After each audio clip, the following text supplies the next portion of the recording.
اگر دل کی دھڑکن تیز ہو جائے تو آپ فوری طور پر یہ وظیفہ کریں، یہ عمل کریں تو آپ کو یہ عمل کامیاب بنا دے گا اور تمام بیماریوں سے نجات دے دے گا، خصوصاً دل کی بیماریوں سے، کیونکہ یہ اتنا پاورفل اور لاجواب عمل ہے۔ یعنی کہ کوئی بھی ڈپریشن ہو تو اس ڈپریشن میں دل کو بہت زیادہ زور لگانا پڑتا ہے، کیونکہ ہماری زمین میں بہت زیادہ فورس اور گریوٹی، اگر آپ دیکھیں تو جب آپ شدید ڈپریشن پریشانی میں ہوں، ڈیپ سوچیں تو آپ کا دماغ جو ہے اس کو زیادہ خون کی ضرورت ہوتی ہے، اور دل کو زیادہ خون پہنچانے کے لیے زیادہ زور لگانا پڑتا ہے، اس سے دل کی دھڑکن تیز ہو جاتی ہے، کیونکہ زمین میں بہت زیادہ فورس ہے۔ اگر ہم یہاں نیچے سے اوپر چیز کو پھینکیں تو ہمیں بہت زیادہ زور لگانا پڑے گا، وہ چیز اوپر جائے گی۔ بالکل اسی طرح ہے،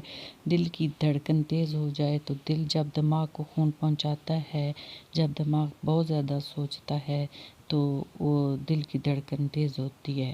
تو ایسی صورت میں آج سے 1400 سال پہلے ہمارے نبی کریم صلی اللہ علیہ وسلم نے فرمایا کہ جب بھی کوئی پریشانی، کوئی بیماری، کوئی مصیبت لاحق ہو تو آپ مصلی پہ آ جائیں اور اللہ پاک سے رجوع کریں۔ جب آپ سجدے میں جائیں گے تو آپ کا دل جو ہے اوپر ہوگا اور دماغ نیچے آ جائے گا،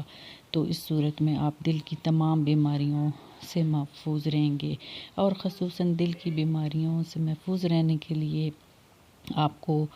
پودینے، ادرک، لہسن کی چٹنی بنا لیں اور سلاد کا زیادہ سے زیادہ استعمال کریں، کیونکہ حضور نبی کریم صلی اللہ علیہ وآلہ وسلم نے فرمایا کہ اگر مجھے فرشتوں سے نہ ملنا ہوتا تو میں ادرک لہسن ضرور استعمال کرتا، کیونکہ ادرک لہسن کی خوشبو فرشتوں کو ناپسند ہے، لیکن یہ چیزیں انسان کی فائدے کے لیے بہت زیادہ محفوظ ہیں۔ اور اول آخر آپ نے 11 بار درود ابراہیمی پڑھنا ہے، 7 دفعہ سورہ فاتحہ پڑھ کے آپ نے 1 دفعہ آیت الکرسی پڑھ کے آپ نے اپنے دل کے اوپر دم کر دینا ہے، اور اس پر ہمیشگی کرنی ہے، اور ہمیشہ مصلی پہ بیٹھ کے اللہ پاک سے رجوع کریں۔ اور کوئی بھی پریشانی، دل کی بیماری ہو تو یہ سلاد اور چٹنی کھائیں، اور یہ اللہ پاک سے رجوع ضرور کرنی ہے، اور مصلی پہ آ جائیں اور نماز ادا کریں، نفل نماز، فرض عبادت کریں، اور اللہ پاک سے اپنا رابطہ اور لنک کو جوڑے رکھیں، تو آپ دل کی بہت زیادہ بیماریوں سے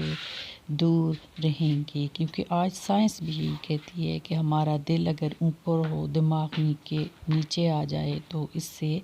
بہت زیادہ صبح شام ادرک لہسن کی چٹنی، پودینے کی چٹنی کھائیں، اور صبح شام سلاد ضرور استعمال کریں، تو آپ کی دل کی بیماری قابو میں آ جائے گی۔